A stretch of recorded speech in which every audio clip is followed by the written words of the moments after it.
buenas tardes a todas, a todos.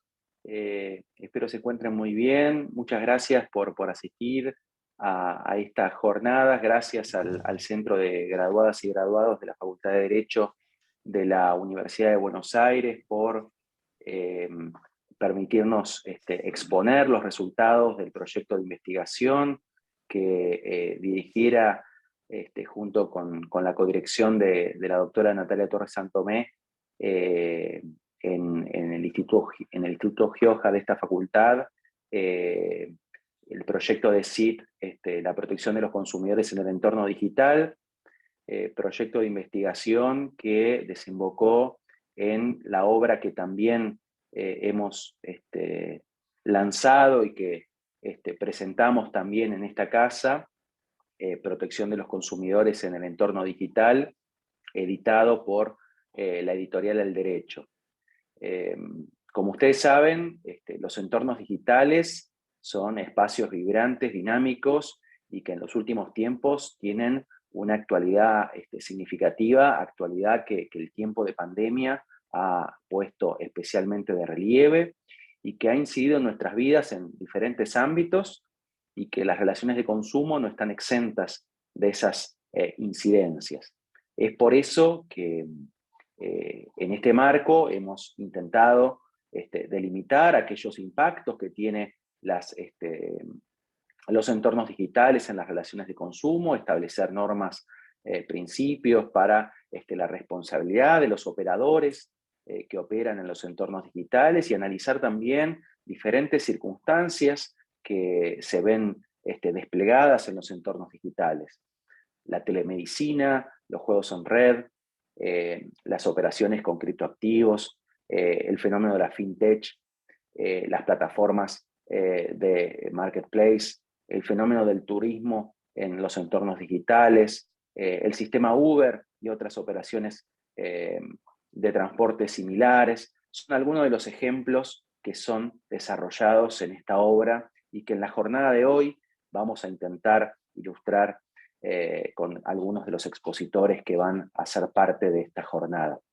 Así que de mi parte, no más que nuevamente palabras de agradecimiento a los miembros del equipo de investigación, que algunos vemos hoy representados en estas jornadas, y que bueno, han sido pioneros en una temática cada vez más actual como es esta, y que sin duda espero que esta obra sea de consulta y de interés para todos los operadores del derecho en los diferentes ámbitos en los que incidan sobre estas problemáticas que tanto nos interesan. Así que, de mi parte, muchísimas gracias, y cedo la palabra a Daniel para que tome la posta. También agradezco en nombre de la doctora Natalia Torres Santomé, co-directora de estas jornadas. Muchísimas gracias.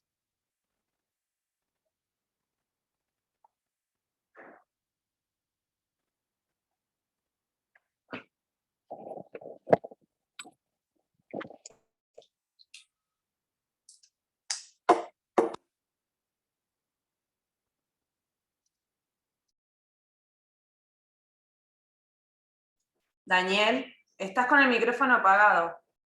No se te escuchó nada. A ver, ahora sí. Bueno, ahora sí. Bueno, muchas gracias por sus palabras, doctor Baroselli.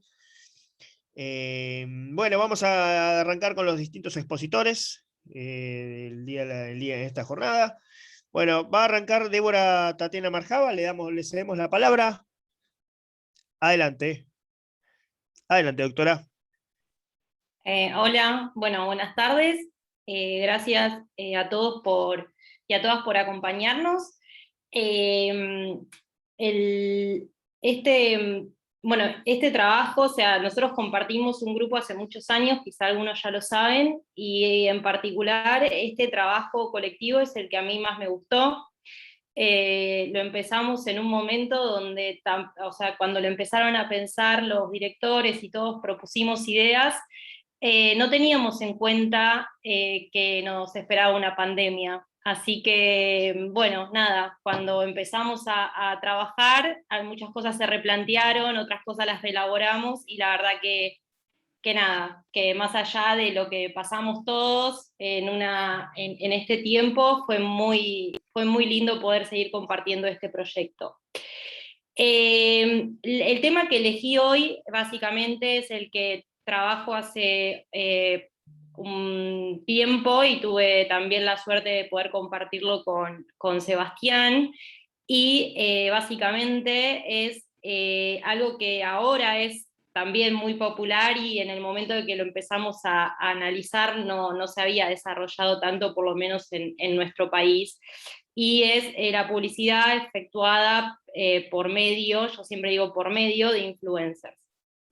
En realidad, cuando nosotros nos ponemos a pensar en la idea de un influencer, muchos podemos decir, bueno, o sea, personas famosas siempre existieron estos líderes de opinión, personas a las cuales el público, ¿no?, en una sociedad caracterizada por el espectáculo podían seguir, podían imitar, pero lo cierto es que en las nuevas estructuras, ¿no?, llamadas plataformas, y a través del acceso, la popularización de Internet, estos personajes encontraron un lugar donde desarrollar y ampliar, ¿sí?, su campo de actuación. Y también lo que nosotros pensamos de algún modo es que no necesariamente estas personas eran reconocidas por algún oficio, por arte, por algún conocimiento, sino que directamente lo que se producía era una popularización a partir del uso de imágenes y haciendo recomendaciones de determinados productos, etc. Y lo increíble es que cuando se empezó a analizar este fenómeno, por lo menos acá en Argentina, no existía la migración que hoy existe respecto a estos personajes, es decir, los influencers propiamente se encontraban en las redes sociales y luego, con el paso del tiempo, hoy en día los vemos en películas, programas de televisión abierta, publicidades efectuadas por medios regulados como la televisión o la radio, etc. Y básicamente cuando nosotros nos empezamos a preguntar, bueno, ¿cómo se dio esto de la utilización de estos personajes o que estas personas hagan publicidad a cambio de ya sea dinero o algún reconocimiento social, si lo ponemos como en algún término, ¿no? Esto, bueno, hago publicidad a cambio de dinero, hago publicidad por el tradicional o llamado canje, ¿no? O sea, hago publicidad a un producto porque me envían el producto y me lo quedo, ¿no? Y si no, también hago publicidad por el simple hecho de que tener más seguidores y aumentar mi índice de popularidad, que es al fin y al cabo el que al final del día se monetiza, entonces ese influencer es mucho más valioso que otros. Y esto no se podría explicar si nosotros no nos ponemos a reflexionar un poco respecto de lo que es el entorno digital, ¿no? El entorno digital en este punto, por lo menos en el punto en el cual abordamos este trabajo, tiene una connotación propia que es la aceleración, es una caracterización, es todo una especie de momento como inmediato, un tiempo inmediato, un tiempo donde no hay un plazo donde nosotros solemos reflexionar, sino como que somos un poco usuarios del solo clic, ¿no? Es decir, tengo una duda, googleo, quiero un producto, también lo voy a buscar. La temporalidad es un presente inmediato propio de lo que nosotros conocemos como la popularización de Internet. También los cambios que se producen son mucho más veloces, ¿sí?, que en otras épocas, porque, por ejemplo, nosotros también podemos hablar desde el punto de vista de los medios de comunicación. Los medios de comunicación siempre han sido una novedad, es decir, el teléfono, el telégrafo en algún momento fue una novedad. Entonces, cuando nosotros nos ponemos a pensar qué es lo que cambia, qué es lo que hace diferente, ¿no?, a esta popularización y a la herramienta de Internet, es este presente inmediato, es decir, este ya y ahora mismo, y esta capacidad de que la persona, ¿no?, el emisor, o sea, somos productores y a la vez consumidores, ¿sí?, de las informaciones que nosotros damos en este entorno, y esto trae algunas consecuencias y trae aparejado, obviamente, efectos que en otro momento de la historia no se daban, ¿sí? En esta popularización de Internet lo que posibilitó es la creación de determinadas plataformas, ¿sí? Las plataformas del entorno digital pueden ser catalogadas como eligiendo la clasificación que nosotros queramos seguir. Hay múltiples clasificaciones, ¿sí? Y también lo que tenemos que tener en cuenta es que una sola empresa generalmente puede reunir diversas plataformas. Lo que quiero decir, en otras palabras, es que, por ejemplo, si nosotros nos ponemos a pensar en cómo nació Instagram, que era como una herramienta para la libertad de expresión, para que las personas puedan exponerse, para que las personas puedan demostrar su creatividad. Con el devenir del tiempo, Instagram también tiene Instagram TV, se pueden transmitir productos en vivo y en directo, tiene su tienda online, es decir, lo que nosotros tradicionalmente veíamos como plataformas de comercio electrónico, hoy también están incluidas dentro de las plataformas de publicidad o de redes sociales, que tradicionalmente nosotros los podemos llamar así, y hay una especie de mix, ¿sí?, de confusión y de conglomeración de actividades que se pueden hacer en estas plataformas. Y estas plataformas, ¿sí?, también fueron utilizadas, donde yo puedo subir material y a la vez consumir material, ¿sí? Se crea un valor, ¿sí? Se crea un producto, se crea un contenido, ¿sí? Que nosotros muchas veces vemos, bueno, moderación de contenidos, etcétera. El contenido puede ser cualquier mensaje, cualquier foto, cualquier video que nosotros decidamos subir a la plataforma, y a su vez, ¿sí?, más allá de yo utilizar la plataforma, también utilizarla para mi vida, ¿cómo lo puedo explicar?, social, o para momentos de ocio, o para ver no sé, el video del animalito que yo quiero, etcétera, para lo que sea, para ver qué subió el jugador de fútbol favorito, lo que sea, también lo puedo utilizar, ¿sí?, como una herramienta para monetizar mi vida cotidiana, ¿sí? Estos influencers, ¿sí?, estas personas que utilizan las redes sociales y que se volvieron famosas gracias también al uso de las redes sociales, tampoco se podría explicar con lógicas propias, ¿sí?, o sea, sin las lógicas propias que también trajo el contexto digital, ¿no? Si nosotros empezamos a ver, hay un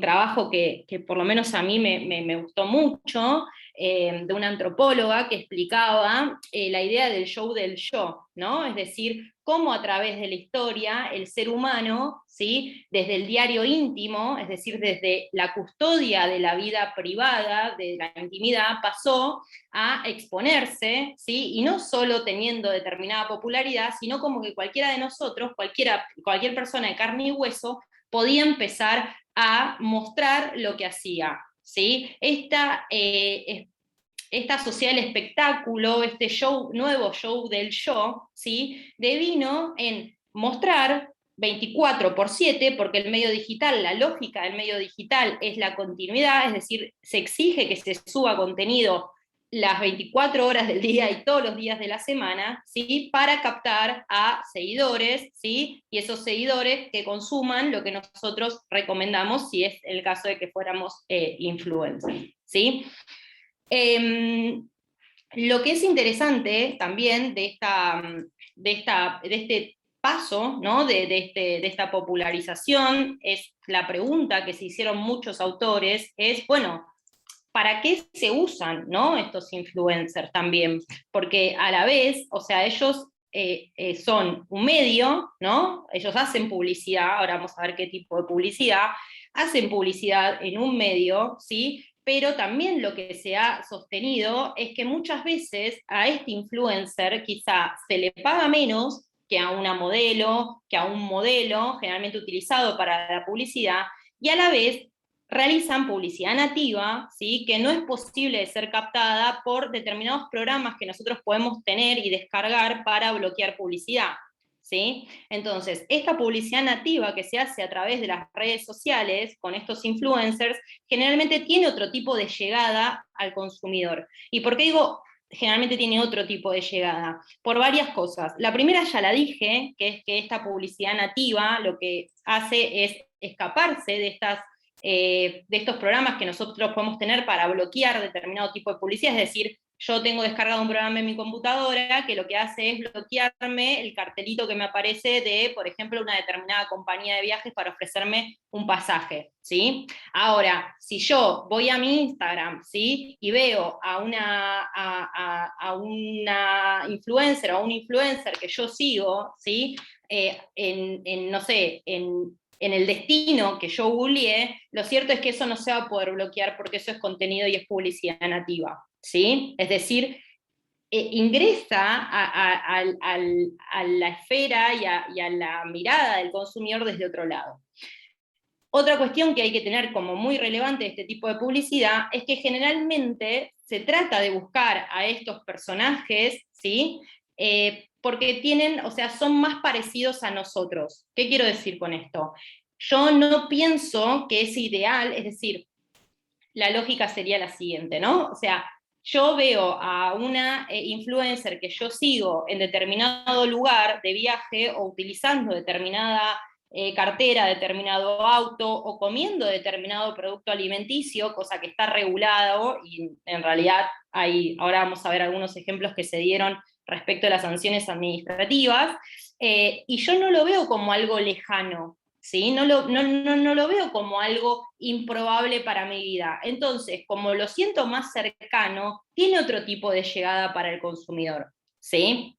Ahora bien, las leyes argentinas, ya un poco para ir cerrando porque me puse el cronómetro, Daniel, para no excederme y darle lugar a mis compañeros, las leyes argentinas tienen valiosísimas herramientas, ¿no? Siempre, muchas veces yo siempre digo, bueno, tenemos esto, ¿nos falta? Sí, obvio, quizá que sí, pero tenemos esto y esto lo tenemos que utilizar, ¿sí? Y en el último tiempo, posteriormente, a empezar a idear este trabajo, a ver casos que habían sucedido, por ejemplo, en España, etcétera, decíamos, bueno, ¿con qué contamos? Bueno, contamos con el Código Civil y Comercial, contamos con la Constitución Nacional, contamos con la Ley de Defensa del Consumidor, contamos con la Ley de Medios y determinadas herramientas que regulan la publicidad, que protegen al consumidor y por ende las tenemos que hacer funcionar, ¿sí? Para poder dar respuesta ante eventuales daños que se puedan producir a través de estas publicidades, ¿no? Hechas a través de estos personajes. Y lo cierto, un poco para ir cerrando, es que hoy en día nosotros en Argentina sí contamos con valiosas resoluciones, ¿sí? De publicidades nativas, muchas veces, que se han efectuado a través de redes sociales por parte de empresas que a su vez han utilizado como herramientas a estos influencers, ¿sí? La autoridad de aplicación y un trabajo muy valioso desde mi punto de vista, ha llegado, ¿sí? A poder distinguir, ¿sí? Y poder imputar y poder sancionar a determinadas empresas que emitían mensajes que no se condicen con lo que tenemos nosotros previsto en la ley y que muchas veces se hicieron a través de estos influencers. Hablo obviamente del caso Nueskin, que bueno, mejor que Sebastián no lo va a poder explicar nadie. También hablo de la imputación y de la sanción de la publicidad de panza chata, ¿sí? Que también fue muy trascendente en nuestro país. Y por otro lado también hoy en día se puede ver que a través de la publicidad que hicieron de Bayocoin, ¿sí? También tenemos un claro ejemplo de cómo funcionan estas lógicas. Bueno, de mi parte hablé muy rápido, les agradezco y espero, bueno, que lo que más nos gusta de estos encuentros es que al momento de leer el material saben cómo contactarnos y obviamente cualquier sugerencia o cualquier comentario, cualquier duda, cualquier crítica, todo es bienvenido. Así que bueno, muchas gracias. No, gracias doctora por tus palabras, bueno, impecable explicación, sobre todo un tema tan presente que tenemos hoy en día, el tema de las influencias, el tema la verdad que ha venido hoy más presente que nunca, uno recorre las redes, la verdad que está, o sea, impecable explicación acá nos dio la doctora Marjaba. Bueno, muchas gracias, Débora. Vamos a seguir con Gala Núñez, que es la siguiente expositora. Bueno, cedemos la palabra, adelante. Hola, buenas Adelante, tardes a todos y a todas. Muchas gracias al Centro de Graduados por la invitación y también a todo el equipo de investigación con el que llevamos adelante este trabajo colectivo que, como bien dijo Sebastián, es el producto del proyecto de investigación que llevamos adelante entre el año 2018 y 2020, y el 2020 nos trajo esta aceleración tecnológica y esta digitalización forzada producto de la pandemia, y nosotros también nos vimos en la tarea de ayornarnos y ayornar nuestros trabajos obviamente para traer la actualidad que nos demandaba el aislamiento social preventivo obligatorio y estas circunstancias que se dieron en el entorno digital. Particularmente, yo trabajé la temática de la fintech, de las empresas de base tecnológica y las problemáticas y retos que la fintech trajeron a los consumidores. En primer lugar, porque en el 2018, cuando empecé a investigar sobre este tema, era algo sumamente novedoso, no estábamos del todo familiarizados con esta temática, empezaban a aparecer las primeras billeteras digitales, las primeras empresas que empezaban a prestar sus servicios a través de distintas plataformas, empezaron a aparecer nuevos actores en el ecosistema digital y sobre todo en el ecosistema financiero, y era todo bastante embrionario, pero con el correr del tiempo y con el correr de los años, y sobre todo en el 2020, vimos que estas empresas, que son empresas de base tecnológica, que se encargan de prestar servicios y productos financieros, empezaron a cobrar cada vez mayor protagonismo. Y con ese protagonismo que fueron cobrando, también aparecieron nuevos retos y nuevas problemáticas en torno al derecho de los y las consumidoras. En primer lugar, porque hablamos de empresas que muchas veces solamente brindan servicios a través de plataformas digitales, a través de canales digitales, y que no tienen por ahí sucursales físicas a las que nosotros podamos recurrir para realizar un reclamo. Entonces, a partir de ahí aparecen problemáticas, aparecen retos específicos que por ahí no estábamos preparados. Y ahí tenemos como consecuencia la acción que ha tomado la Dirección Nacional de Defensa de las y los Consumidores en materia de sanciones que se han dictado por cuestiones vinculadas a cláusulas y prácticas abusivas que llevaron adelante algunas de estas empresas. Entonces, tuvimos algunas cuestiones que fuimos resolviendo en el torno de estos 2 años en los que se desarrolló el proyecto y en los que tuvimos que incorporar también a nuestro trabajo estas problemáticas. Cuando hablamos de la fintech, muchas veces decimos, pero ¿qué son estas fintech, estas startups, estas empresas de base tecnológica? Básicamente son empresas que se dedican a ofrecer servicios y productos financieros a través de medios y plataformas digitales. Dentro de las fintechs tenemos un universo, tenemos un ecosistema, y por eso hablamos de universo fintech, que está formado por distintas verticales o distintos rubros. Tenemos empresas fintech que se dedican a brindar préstamos y créditos, tenemos plataformas que se dedican a brindar exclusivamente herramientas de financiamiento colectivo, tenemos también empresas que se dedican a brindar servicios de billeteras electrónicas, plataformas de pago, que ahora se popularizaron muchísimo y crecieron en el último año un 340%, o sea, tuvieron una explosión tremenda. Tenemos también empresas que se dedican a los criptoactivos, que han tenido también bastante auge y en el último tiempo también han sido muy polémicas. Tenemos empresas que se dedican a brindar servicios de Big Data, de información, de scoring, de préstamos y créditos. Bueno, tenemos un amplio universo, una amplia gama de servicios y productos financieros que se prestan a través de estos canales. Y al mismo tiempo aparecen otro tipo de empresas que ya estaban como servicios que se prestaban a través de los sistemas tradicionales, como por ejemplo, ahora tenemos los neobancos, que son bancos digitales, 100% digitales, por ejemplo, Brubank, Bilobank, y también tenemos empresas de servicios de seguros, que en el ecosistema fintech se llaman Insurtech, que se fueron incorporando también a este ecosistema digital. Entonces, tenemos, como les acabo de mencionar, una amplia gama de servicios y productos que prestan estas empresas, y ahí aparece la discusión sobre la normativa. y cuáles son las herramientas tuitivas y protectorias para los consumidores. Entonces, ahí aparecen también los distintos organismos de control que tienen que fiscalizar la labor de estas empresas. Y nos encontramos también con el desafío de que hoy en día no tenemos una regulación específica y toda la información que necesitamos para proteger a los consumidores y para proteger también a los inversores que quieren apostar por este tipo de herramientas.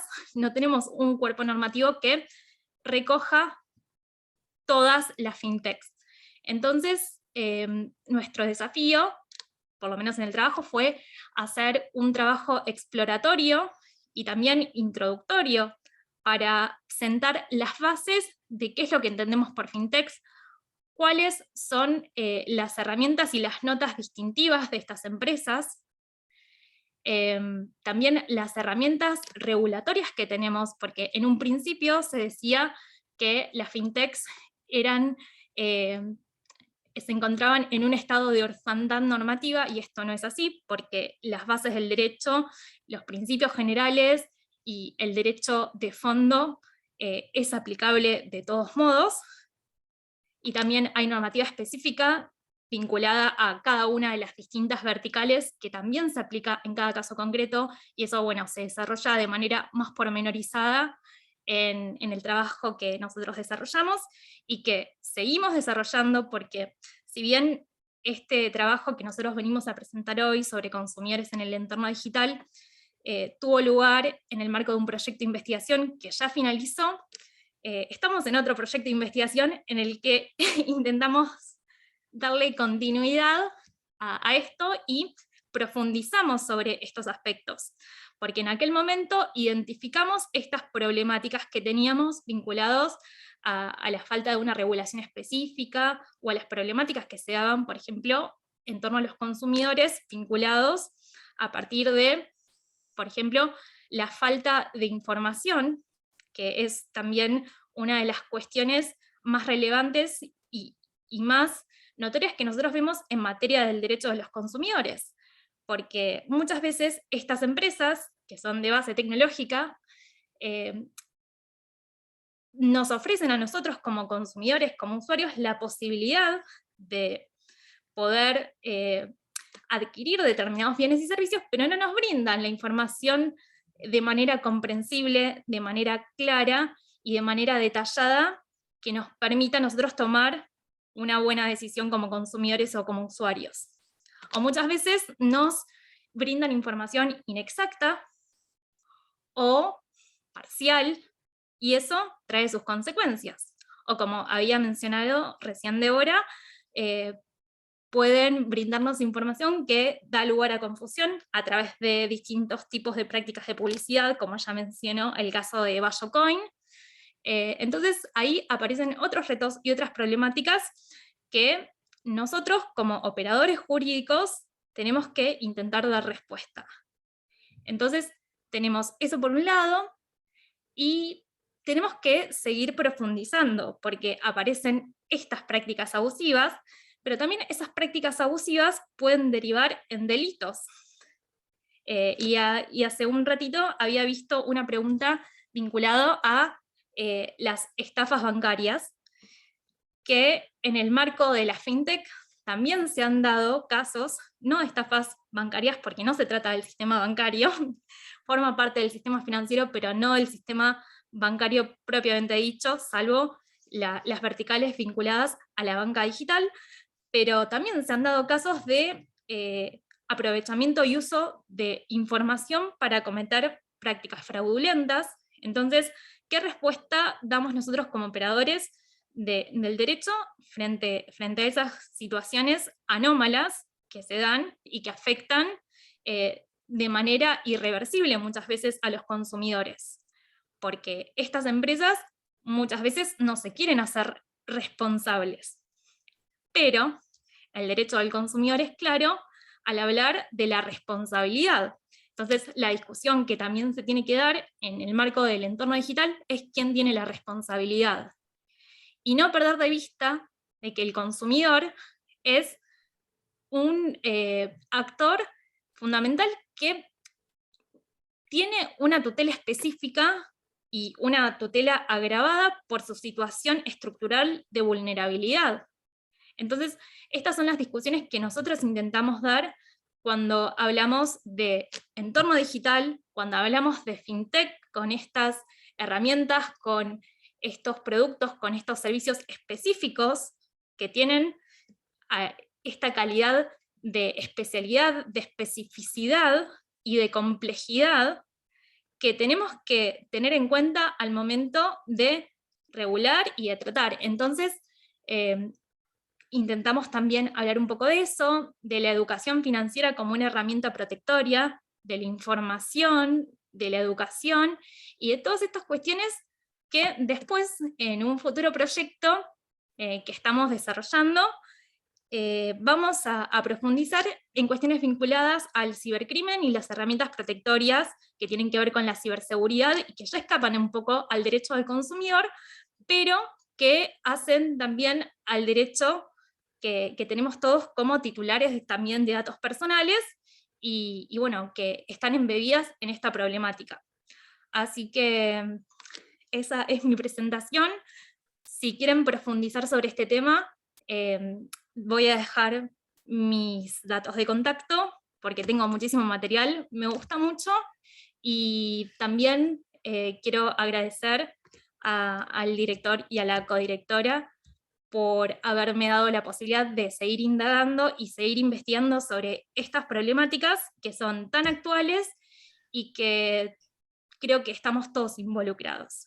Porque no se trata solamente de algo que vemos desde afuera, sino que es algo que nos lleva puestos, porque todos hoy en día transaccionamos y a través de nuestros celulares, a través de nuestras computadoras, y cuando transaccionamos con nuestros celulares, con nuestras computadoras, y a través de los medios digitales, a través del entorno digital, muchas veces estamos expuestos a estas circunstancias, y bueno, tenemos que también ver qué herramientas existen para protegernos frente a esas prácticas abusivas, frente a esos potenciales riesgos y frente a esos potenciales peligros que están dados por el propio ecosistema digital. Así que bueno, les agradezco mucho por haberme escuchado y bueno, sigan adelante el resto de los expositores.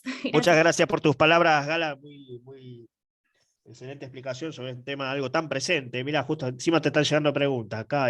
Vamos a hacer una lectura previa acá, Daniela Aleman. Tengo un caso en el que hackearon una cuenta en una plataforma de criptoactivos. La plataforma se niega a reconocer un fallo en su seguridad. Como medida de seguridad, solo tenía un usuario, mail y contraseña, no tenía ni activado el doble factor de autenticación. Mirá. Bueno, sí. A ver, acá también aparece la discusión de los mercados regulados y no regulados. Cuando hablamos de mercados de criptoactivos, nos estamos refiriendo a un mercado no regulado. No se trata del sistema bancario que tiene una autoridad de control. Acá hablamos de una economía descentralizada donde no hay una autoridad a la que nosotros podamos hacer un reclamo. Eso no quiere decir que es un caso sin solución. Significa que necesitamos más creatividad de los operadores jurídicos.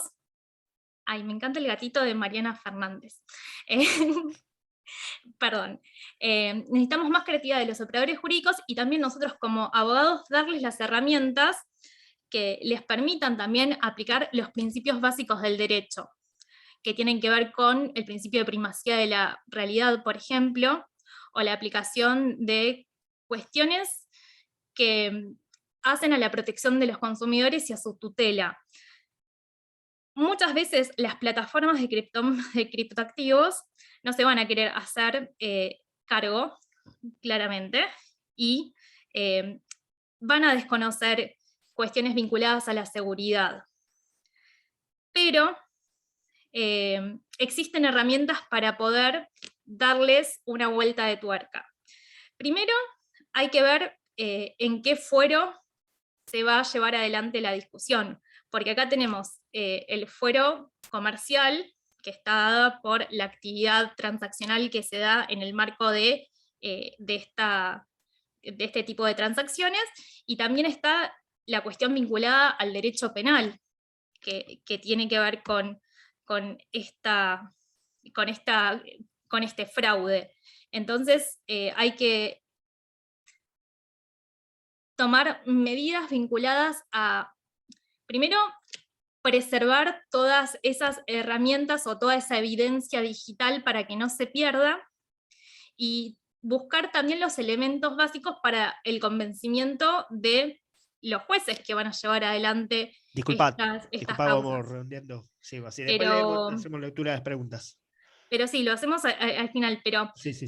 buscar herramientas e intentar preservar la evidencia digital y buscar los principios generales del derecho para la aplicación y también para generar el convencimiento del juez. O sea, esto siempre es lo más básico, pero siempre intentar buscar esta beta. Así que bueno, gracias. Después contestamos preguntas.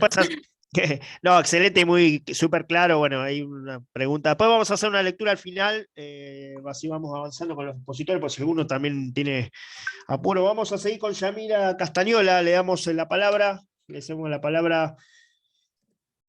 Con la Muchas siguiente. Gracias. Adelante, Yamira. Gracias, Daniel. Bueno, buenas tardes a todos. Un gusto estar participando en esta jornada que convoca más de 280 participantes, así que la verdad que un placer tener la posibilidad de estar compartiendo esta tarde con ustedes. Felicitaciones a las dos expositoras que me precedieron, que, como bien mencionó Débora, forman parte de un equipo de trabajo que dirige Sebastián Baroselli, que codirige Natalia Santomé, que venimos trabajando juntos desde hace muchos años, más de 6 años, y que los proyectos van teniendo continuidad de uno hacia otro, pero también siempre se encuentran a la vanguardia, ¿no? Quiero destacar que este proyecto en particular, el de la protección de los consumidores en el entorno digital, es un proyecto que comenzó a dar sus primeros pasos en el año 2018, bastante tiempo antes del proceso de aceleración hacia la economía digital que vivimos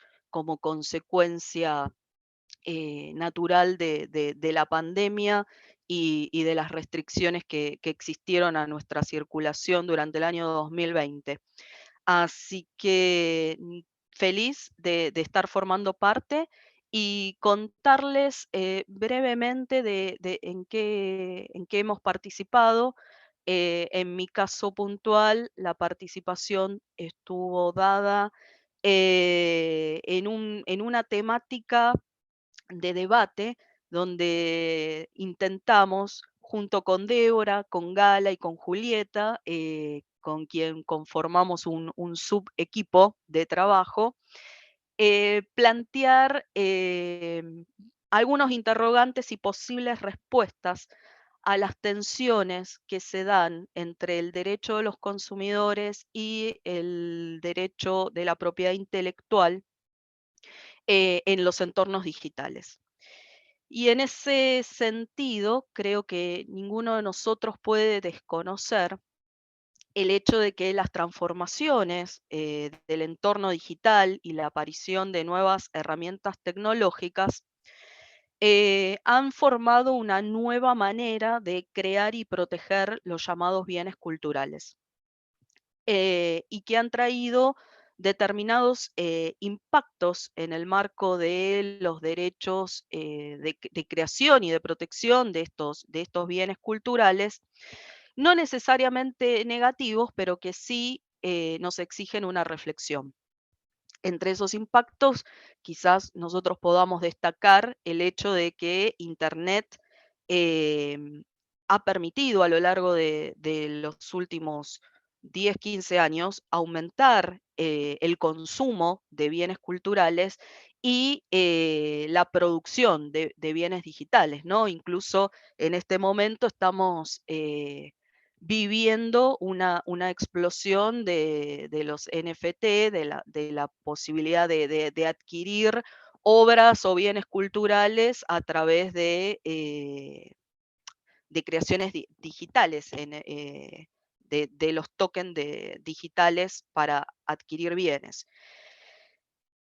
Y de la misma manera que la producción y el consumo se han incrementado, esto ha traído aparejado el hecho de una mayor democratización en el acceso a los bienes culturales y la necesaria pregunta en torno a los límites de la apropiación. Cuando antes esta apropiación de bienes culturales estaba necesariamente ligada a la posesión física de estos bienes, la posibilidad de su circulación digital hace que nos preguntemos cómo compatibilizar el derecho de usuarios y consumidores a un mayor y mejor acceso al consumo de bienes culturales con los derechos de los autores o creadores de las obras, tanto a su reconocimiento en calidad de autores como al lucro económico detrás de sus derechos de propiedad o que están inmersos en su derecho de propiedad como autores. Este es un poco el espíritu de nuestro trabajo, ¿no? Debatir, preguntarnos en torno a las condiciones de acceso a esos bienes culturales en el entorno digital y cómo se compatibilizan, perdón, con el alcance a los derechos de autor, teniendo en cuenta las restricciones existentes en la Ley de Propiedad Intelectual, la Ley 11.723, que deja bastante, digamos, bastante pocos lugares para plantear excepciones en los derechos de autoría y copia o reproducción de las obras sin permiso del autor. Aquí nosotros lo que hemos tenido en cuenta es que no podemos desconocer desde el punto de vista, si se quiere, sociológico, que lo digital ha corrido los límites impuestos por los derechos de autor y que necesariamente el derecho necesita, sobre todo el derecho argentino, necesita trabajar en opciones que de alguna manera continúen ofreciendo una protección para los derechos de autor, pero también generen un espacio de certeza o de certidumbre sobre la licitud en la circulación de las obras para los usuarios y consumidores. En ese orden de ideas evaluamos distintas normas jurídicas aplicables a la situación. Describimos muy brevemente una tendencia nacida de los nuevos movimientos sociales y culturales que proponen y trabajan activamente para liberar y divulgar determinados contenidos culturales de manera gratuita a través del uso de licencias libres que son conocidas como copyleft y que otorgan a los usuarios la libertad de utilizar las obras con cualquier finalidad, modificarlas, copiarlas sin restricciones legales y redistribuir esas obras. Hay distintos tipos de licencias libres de acuerdo al ámbito de que se trate. Unas de las más conocidas y más utilizadas son licencias de origen norteamericano, conocidas como Creative Commons, que son otorgadas por el propio autor hacia la comunidad en general, y le otorgan a esa comunidad la posibilidad de usar la obra con un mayor grado de libertad de el que tendrían si la obra estuviera protegida por el derecho de autor o copyright en el derecho americano, ¿no? Entonces, en lugar de el autor reservarse todos los derechos respecto de la obra, el autor puede elegir reservarse solo algunos de esos derechos. Esto es algo que está, digamos, en boga y creciendo dentro del mundo cultural, cada vez más obras no solo literarias y artísticas, sino también obras científicas, se van abriendo al dominio de los usuarios y la tendencia viene creciendo. Desde el punto de vista jurídico, planteamos esta situación, ¿no? Nos queda claro que en la República Argentina la ley de propiedad intelectual, la ley 11.723, rechaza todo tipo de excepción al derecho patrimonial del autor o de la autora, considerando pocas excepciones para un uso legítimo por parte de los usuarios.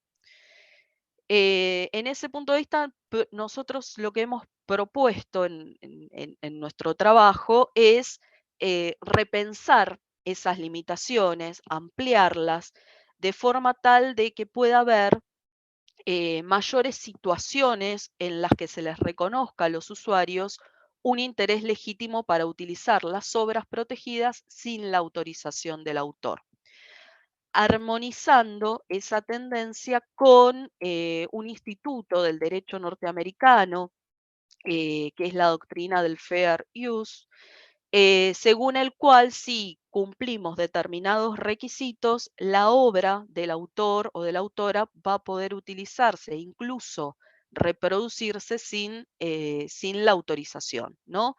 Entre estos requisitos, digamos, hay algunas cuestiones vinculadas con la cantidad y la sustancialidad de la porción que estamos utilizando en relación con la totalidad de la obra protegida y el efecto que el uso tiene de la obra sobre un mercado potencial, de alguna manera tratando de evaluar la medida económica del impacto. Creemos que incorporar una válvula de ajuste de este tipo dentro de nuestra legislación permitiría obtener un mayor grado de adaptación de las normas a la nueva realidad digital en la que estamos inmersos. Y por otro lado, hemos hecho mención a la Directiva Europea 2019-770 o la Directiva 770 del año 2019 de la Unión Europea, que regula el mercado único digital europeo, y la injerencia que tiene un sistema puntual, que es el del geoblocking, que muchas veces lo vemos en el uso de distintas redes sociales, que es la restricción al acceso a determinado contenido basándose en la localización que tiene un dispositivo en concreto, ¿no? El geoblocking está bastante relacionado con la protección de los derechos de autor y de alguna manera las limitaciones que el derecho de autor tiene al ser un derecho de naturaleza territorial o una protección nacional y no universal. Y hay una discusión digamos, en el Consejo Europeo en torno a si efectivamente la utilización del geoblocking genera o no genera discriminaciones infundadas hacia los usuarios que pueden estar basadas en su nacionalidad o en el lugar de su domicilio o residencia, y si esto afecta o no afecta a los contenidos bajo derecho de autor.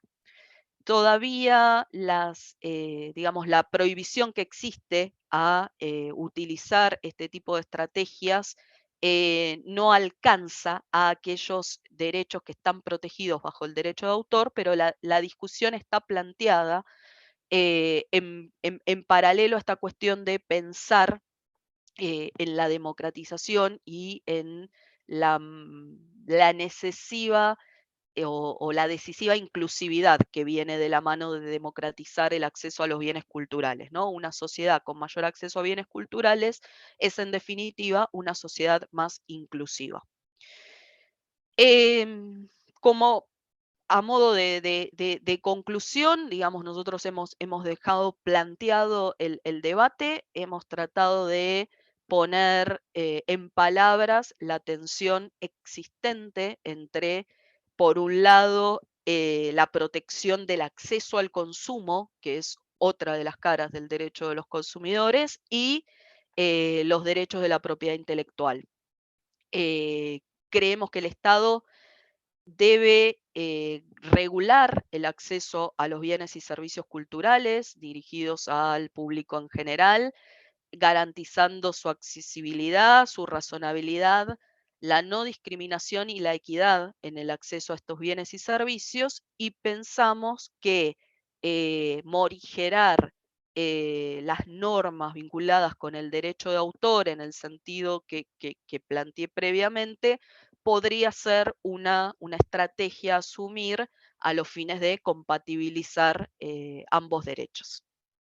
Así que solo eso, realmente ha sido un placer compartir con las compañeras este trabajo, y creo que bueno, que lejos de tener una síntesis o una verdad revelada sobre la temática, queremos plantear la discusión y queremos de alguna forma fomentar el debate en el ámbito académico sobre estas cuestiones. Les agradezco el tiempo y la atención a todos. Muchas gracias por tus palabras y todo lo expuesto acá, Yamila, la verdad que excelente. Y más que claro. Así que bueno, vamos a ir con el último expositor y luego del último expositor vamos con las preguntas. Tenemos varias preguntas, tanto para Yamila, para Gala, tenemos ahí, así que después para Débora seguro que también. Breve, van a usarlo después acá. Dije, bueno, acuérdense, las preguntas las hacen después. Vamos a ir con el siguiente expositor. Nos sigue Emiliano Estebarena. Adelante, Estebarena. Emiliano. Buenas noches a todos. Un gusto participar acá con ustedes. Gracias por estar acá escuchándonos. Estamos bien. ¿Vos cómo estás? Bien, por suerte. Eso es bueno. Excelente. Le ponemos un iniciar acá al cronómetro. Excelente. Y agradecemos a todo el equipo de investigación. Justo y 55, mirá. Y vamos a hablar de el consumo electrónico, en particular de las plataformas de compra y venta online, o de plataformas de consumo colaborativo, o cualquier otra plataforma de servicios que utilice un sistema de puntuación. Porque vamos a hablar de la confianza en el consumo electrónico y un poco de la conexidad contractual. Entonces, para ponernos en tema, la idea es usar factor confianza como factor objetivo, en contraposición al factor subjetivo que se viene implantando mucho desde la jurisprudencia, sobre todo con casos como el de Rodríguez con Google, que habla del derecho a la imagen, o el de Costen con Mercado Libre, en el caso de una persona que intentó operar por afuera de la plataforma, utilizando una publicidad de la plataforma, y otros casos similares donde también se utilizan plataformas como para informarse de la situación del mercado, pero no se termina operando adentro. Y también de los casos en que sí se opera adentro. Para partir vamos a hablar de una obra de una muchacha llamada Rachel Botsman, es una obra que está en inglés, después les voy a buscar el título de la obra y se lo voy a pasar, pero para comprarlo es online, que habla de la confianza, y habla de dos cuestiones de la confianza, pero vamos a hablar de las tres etapas de la confianza: una confianza local, una confianza institucional y una confianza distribuida. La confianza local sería como la confianza que tenemos entre nosotros, un grupo de conocidos, que si alguien llega a hacer algo mal, queda excluido del grupo. Pero bueno, las sociedades crecen, se complejizan y todos nos volvemos extraños. Entonces, algún sistema tiene que mediar entre nosotros para garantizar la confianza. Y acá surgen dos sistemas. Primero, el de confianza institucional. Lo que nosotros tenemos acá con el sistema de confianza institucional es un tercero que hace de árbitro. El Estado es el garante institucional por excelencia, con el tema del efecto vinculante de los contratos y el imperio. Pero también las marcas hacen, de las empresas, pueden hacer de garante de confianza institucional, esto es muy importante. Y por último, los sistemas de confianza distribuida, que es una comunidad de extraños entre sí, que operan en una misma plataforma, y que la plataforma permite a los usuarios controlarse los unos a los otros, de forma tal que si un usuario se porta mal dentro de la plataforma, puede ser excluido. Lo que nosotros tenemos, por lo general en estas plataformas de comercio electrónico, son sistemas de confianza mixto, donde tenemos el confianza institucional en la marca, que nos hace de árbitro de la plataforma como intermediario, y del usuario con el que vamos a contratar en particular. Y acá les traigo a la colación la segunda pirámide de confianza, de la que habla esta autora, que es un trabajo muy interesante, que habla de, primero, confiar en la idea de contratar en línea. Segundo, confiar en una marca de una determinada plataforma. Y tercero, confiar en el usuario con el que vas a contratar. ¿Sí? Esto es muy importante, porque lo que vamos a debatir hoy es qué son estas notas, qué son estas calificaciones, qué consecuencias tienen, cuál es su naturaleza jurídica, o sus consecuencias jurídicas, más que su naturaleza jurídica. Y lo primero que tenemos que entender es que esta nota es la puerta de entrada y de salida del acceso al consumo. ¿Sí? Y esta puerta de entrada o salida del acceso al consumo se puede utilizar de forma discriminatoria o se puede utilizar de forma sensata. Por ejemplo, hay estudios que se hicieron, por ejemplo, en Airbnb, donde la gente tendía a contratar, o sea, a alquilar una vivienda o alquilarle a otro, al consumidor, una vivienda, en la medida que sea parecido a uno mismo. Esto es lo que se conoce como homofilia, ¿sí? Y después tenemos temas ya de acceso al consumo y política, con esto de los sistemas de puntuación o de si estamos de acuerdo o no con lo que estás haciendo, que el caso más exagerado es el sistema de crédito social chino, pero acá en Occidente también podemos ver casos similares donde por cuestiones políticas se puede llegar a negar el acceso al consumo a una persona. Ha ocurrido recientemente en Canadá, en la protesta civil de camioneros, y también ha ocurrido producto del conflicto entre Rusia y Ucrania, donde la mayoría de las empresas dijeron, nos vamos de Rusia, y se fueron de Rusia. Pero, volviendo al tema de las plataformas en particular, uno dice, bueno, tenemos estos sistemas de contratos conexos, donde está el proveedor por un lado, el consumidor por el otro, y la plataforma intermediario, o bien podemos tener consumidores que colaboran entre sí, y la plataforma intermediaria. Y uno dirá, tenemos el artículo 40, que es por donde la mayoría de las personas suele ir. El problema de ir con el artículo 40 es que no siempre se va a aplicar. Para que se aplique, por lo general la jurisprudencia pide que haya una intervención efectiva de la plataforma, que esa intervención sea dentro de la misma cadena de comercialización. Por ejemplo, el sistema de pagos, por ejemplo, de una tarjeta de crédito o de Mercado Pago es un sistema, una cadena de comercialización distinta de la del bien que puedo llegar a comprar a través de cualquier plataforma. ¿Sí? Esto es muy importante. Y algunos jueces hasta a veces llegan a pedir que la empresa haya obtenido una ganancia, que no debería ocurrir en el sistema de defensa del consumidor, pero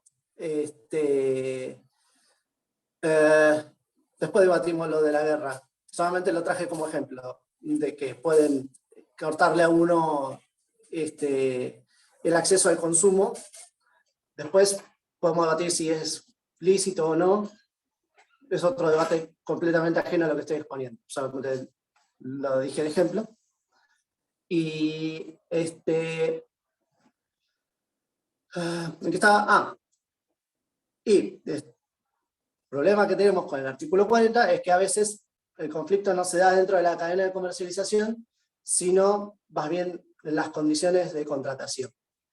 Y el otro problema que tenemos es qué riesgo le atribuimos, por ejemplo, a un usuario sin puntaje, quien asume el riesgo de la operación que no sabemos con quién estamos contratando y que nunca hubo una calificación puesta. Y acá es donde viene bien traer a colación el artículo 42 de la Constitución con la protección de los intereses económicos del consumidor, ya que estamos hablando de una operación que puede llegar a ser riesgosa y alguien tiene que asumir ese riesgo, ¿sí?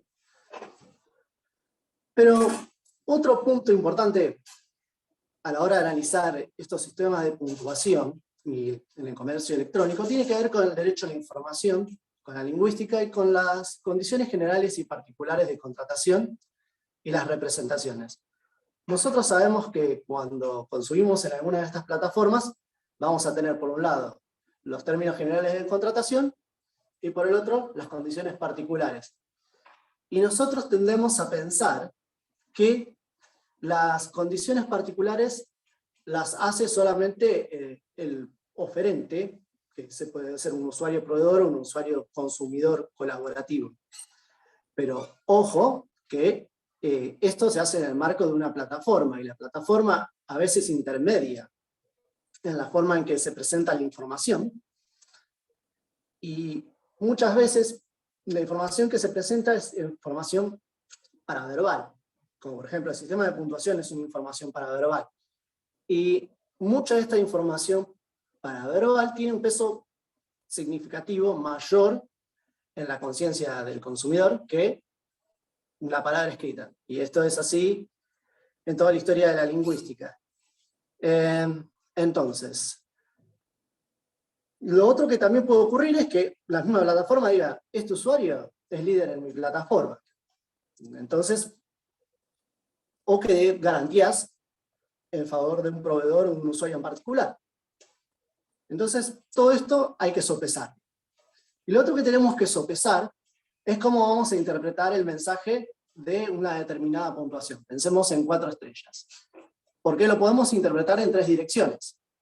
Una de las 3 direcciones que la podemos interpretar es, yo que te ofrezco esto, soy un usuario de 4 estrellas y soy una persona confiable. En ese caso, el que hace la declaración es el usuario oferente, que puede ser un proveedor, y en ese caso diríamos, bueno, ese es responsable por ese dicho. Pero ojo, también tenemos que la plataforma dice, yo con la información que recopilé de operaciones anteriores, puedo llegar a decir que esta persona tiene una confiabilidad equivalente a 4 estrellas.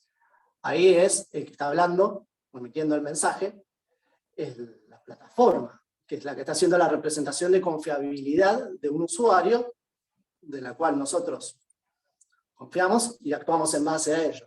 ¿Sí? Esto tiene que ver con la doctrina de los actos propios. Y por último uno puede decir que esa representación de 4 estrellas es una opinión de un colectivo anónimo de usuarios y estaríamos yendo hacia el lado de la responsabilidad colectiva o anónima. Por eso es importante pensarlo bien y ver quién asumiría el riesgo en este caso. Por ello, siempre pensando en el artículo 42 y pensando en que, por lo menos prepandemia, cuando estudiamos esto, se tiende a usar más las plataformas para informarse sobre el mercado que para contratar en sí, porque dados estos escalones de confianza y las operaciones que se hacen por fuera de la plataforma, que hay que definir qué vamos a hacer con esta representación de confiabilidad y quién se va a hacer cargo de esa representación de confiabilidad. En este caso, lo que se propuso es que la solución razonable sería que la empresa que tenga ese algoritmo, porque al final de cuentas esa representación de confiabilidad es un algoritmo, forma parte de una cosa riesgosa, de una actividad riesgosa, y que esa representación que hace la plataforma sea responsable de la plataforma por esa operación. Porque obviamente hay ganancia, incluso cuando no hay operaciones dentro de la plataforma, porque uno tiene que pensar en el tráfico indirecto y en la publicidad en línea. ¿Sí? Y esto es básicamente todo. lo que es referente a confianza. ¿Sí? Entonces, factor confianza, derecho a la información, muy importante, representaciones, protección de los intereses del consumidor y acceso al consumo como una garantía de prisión mínimo para...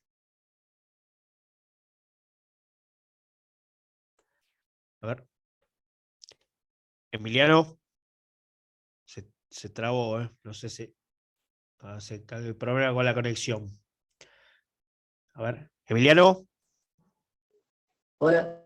Ahí se trabó un poco la conexión. A ver, habla que te escuché. Sí, me parece que es la cámara, porque Sí. se perdió la imagen, pero todavía hemos escuchado. Se recién. escuchaba el audio un poquito. A ver, Emi, prende el audio sin la cámara. A ver, para. A ver si puedo desactivarle el video. Emi. Vamos a esperar un segundo. Me parece que ahora sí se le colgó. Sí. Si no, vamos avanzando con la lectura de preguntas y después así vamos retomando. Sí, porque capaz que le conviene salir de la reunión y volver a ingresar. Me parece que se Ahí ya desconectó. se fue directamente. Sí, sí. Igual, bueno, vamos a hacer una lectura, algunas preguntas. A ver acá, bueno, algunos comentarios también. Verónica Miser, clarísimo, muchísimas gracias. Bueno, Guadalupe, gracias por la respuesta. Bueno, sí, ahí les contestó Gala una pregunta. Bueno, Leonardo Tundidor. Doctora Castañuela, un claro ejemplo de lo que están diciendo, es Porci and Bess, de Gershwin. Bueno, dice acá, gracias a las tres, gracias por la exposición, excelente. Bueno, hay un trabajo ahora, cuando se vuelva a conectar Emiliano, hay un trabajo muy bueno, justamente que habla del tema de la guerra de Rusia y Ucrania. A ver si él lo puede, les deja el link ahí en el chat. Bueno, acá hay más, excelente. Gracias He por vuelto. No sé en dónde me quedé. ¿Qué pasó? ¿Qué pasó? Cuando te vi congelado, digo, acá hay algo mal. Algo falló. Algo falló. No sé dónde me quedé, si me quedé en acceso al consumo o en el artículo 40. Estabas hablando de acceso al consumo, hablaste, el 42 estuviste hablando, pero si... Hablé de intereses económicos, ¿no? Sí. Me faltó el cierre, que es todo lo que tiene que ver con derecho a la información. Derecho a la información, estabas empezando ahí te quedaste. Sí, bien. Otra cosa, antes de seguir. Hay un artículo que vos escribiste sobre el tema de la guerra de Rusia y Ucrania, y se mencionó. Sí. Si vos tenés el link para pasarlo y ponerlo en el chat. Después lo busco y lo paso, porque estoy con el celular. Claro. El tema es este. No se trata tanto de si es la guerra de Ucrania o no, sino pensarlo para nuestro derecho.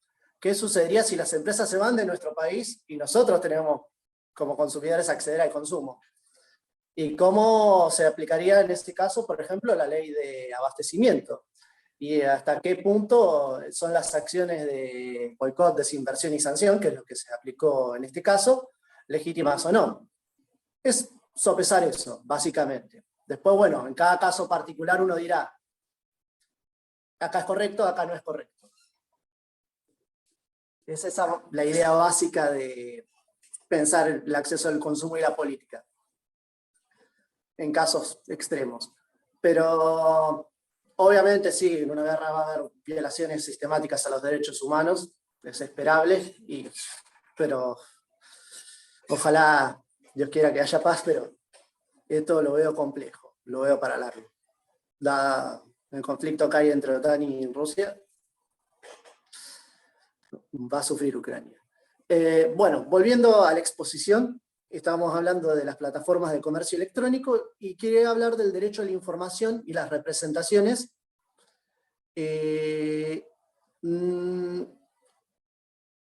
No, porque el bloqueo, eso lo hace el Estado, y yo lo estoy pensando desde el lado de las empresas privadas, no desde el Estado, ¿sí? Pues vos pensás que el crédito social lo manejan en China lo manejan a través de empresas, no desde el Estado directo. Por ejemplo, con plataformas con Alipay y eso. Y acá estamos pensando siempre del lado de empresas privadas aplicando las sanciones de boicot, dispersión y sanción, porque si la sanción la aplica el Estado, esto ya es derecho internacional, no tiene nada que ver con consumidor prácticamente. Aunque puede haber alguna arista desde el punto de vista de acceso al consumo. Volviendo al tema de... Sí, concuerdo con lo que vos decís. Yo estaba analizando otra cuestión que no tiene que ver con la guerra. ¿Sí? Sí, estoy de acuerdo. Pero déjame terminar con lo que quería hablar, que no es la guerra. Después hablamos de la guerra, porque si no, no cierro la idea. Entonces, volviendo a las plataformas de consumo, de comercio electrónico, tenemos el derecho a la información y las representaciones contractuales, sobre todo para pensar los sistemas de puntuación. Y nosotros tenemos condiciones generales de contratación y condiciones particulares, y tendemos a pensar que las condiciones particulares son exclusivas del usuario oferente, sea un proveedor o un usuario colaborador, pero esto no es así, porque hay mucha intermediación de la plataforma dentro de la forma en que se presenta ese mensaje. Y muchas de las presentaciones de este mensaje son paraverbales, como sistema de puntuación, o incluso puede haber representaciones diciendo este es el líder de mi plataforma. Y estas representaciones paraverbales tienen un peso lingüístico mayor que el lenguaje escrito. Eso es una realidad que uno tiene que entender, que las imágenes venden más que las palabras.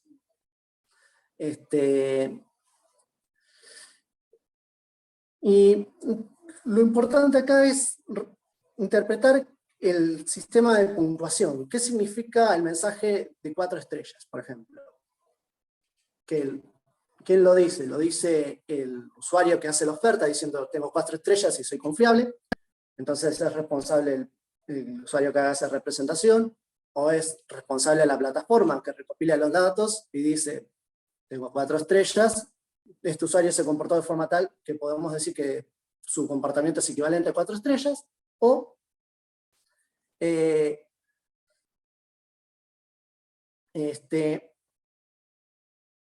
lo dice un cúmulo de usuarios colaborando de forma distribuida, y entonces estamos hablando de un mensaje colectivo y anónimo, de responsabilidad colectiva y anónima, de que tal persona se ha comportado de forma tal que se merece 4 estrellas.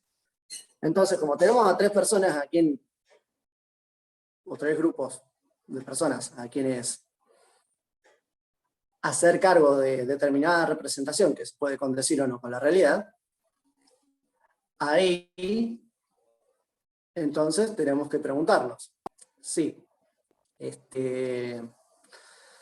vamos a hacer cargo al usuario, a la plataforma o al colectivo anónimo. Y la solución lógica sería ir por la plataforma. Primero, por la protección de los intereses del consumidor. Segundo, porque aún si no se hacen operaciones dentro de la plataforma, aunque esto puede ser debatible, hay ganancia indirecta por el tráfico en línea. ¿Sí? Recuerden que parte de las ganancias de las empresas vienen por la publicidad en línea, los ads. Y en última instancia, este sistema de confianza que monta las plataformas es la base de su ganancia. ¿Sí? Porque estos modelos funcionan a partir de representar la confianza de los usuarios.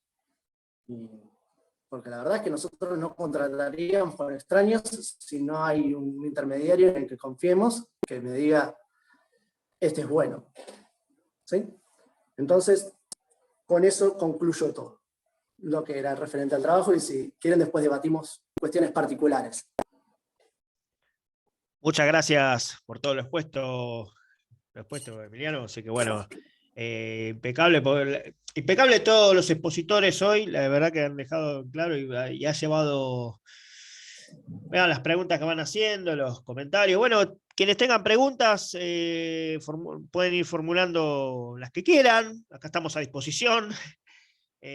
Bueno, ahí hay unas preguntas que ya Gala les ha respondido. A ver si había una pregunta para Yamila también.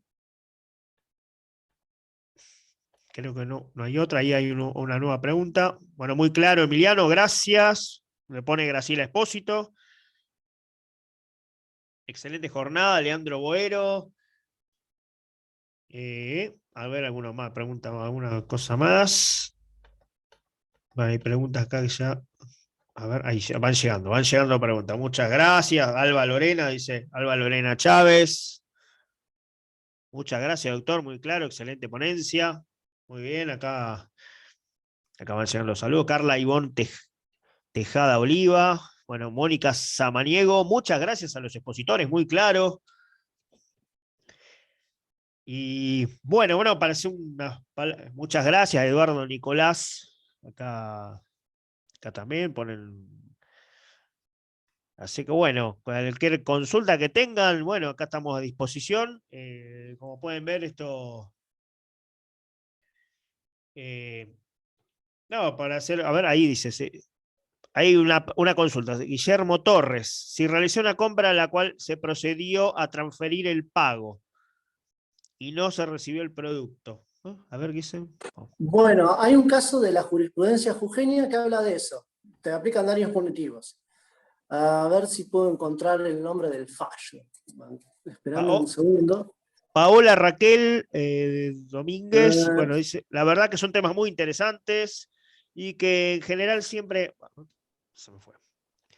Y que en general siempre hay consultas de clientes que sufrieron algún perjuicio o inconveniente con el e-commerce o la fintech. Bueno, acá Sí. acá le cedemos la palabra a Gala, que a ver si le responde esto. Sí. La consulta, adelante. En cuanto a las problemáticas que se dan en torno a la fintech, siempre tenemos que tener en cuenta de qué vertical se trata. Hace un ratito había unas preguntas en las que consultaban, por ejemplo, invertir online, bajo qué paraguas regulatorio se inscribía.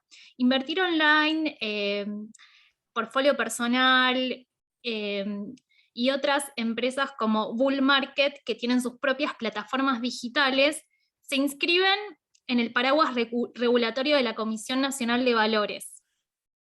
Entonces se rigen a través de esa normativa. Tienen que estar inscriptas como ALICS. Y, por ejemplo, si hay problemáticas vinculadas a fintech que sean bancos digitales, se va a aplicar la normativa de la Ley de Entidades Financieras y del Banco Central. Cuando son bancos digitales, pero no todas las plataformas se inscriben como bancos digitales. Hay otras plataformas que son plataformas de servicios de pago, que tienen su propia normativa y que el Banco Central comenzó a regularlas, pero, por ejemplo, también tenemos estas plataformas, por ejemplo, de criptoactivos, que no están reguladas. Entonces, vamos a tener que identificar primero de qué vertical se trata para ver qué paraguas protectorio tenemos y qué regulación se puede aplicar. No sé si es claro o no, pero, por ejemplo, si se trata de empresas que prestan o que ofrecen créditos, tenemos que ver dentro de qué paraguas regulatorio lo podemos inscribir para poder ver en qué fuero inscribimos esos reclamos y también cómo lo podemos plantear. Pero siempre es importante que identifiquemos la vertical, es decir, el rubro en el que se inscribe esa fintech.